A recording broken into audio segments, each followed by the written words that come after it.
सुमरन जो दौर। सुमरन जे दौर में मुख़्तलिफ़ नीम तारीख़ी दास्तान वजूद में आया, जंहिंजा नाला हवाला ही आहिनि: ससी पुनू, उमर मारवी, मूमल राणो, सोरठ, राय ॾियाच, लीला चनेसर, सुहिणी मेहार। वक़्त गुज़रण सां अहिड़ा सिज उभरिया जो लोक शाइरनि या दरवेशनि इन्हनि नीम तारीख़ी दास्ताननि ऐं उन्हनि जे किरदारनि खे पंहिंजी शाइरीअ में तमसील तौरु पेश करणु शुरू कयो।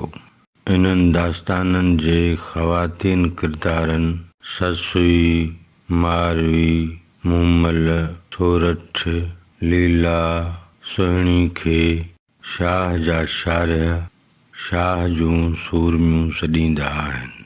इन्हनि छहनि सूरमियुनि जो ताल्लुक़ सुमरन जे दौर सां आहे। सिंधी अदब ऐं ज़बान जी तारीख़।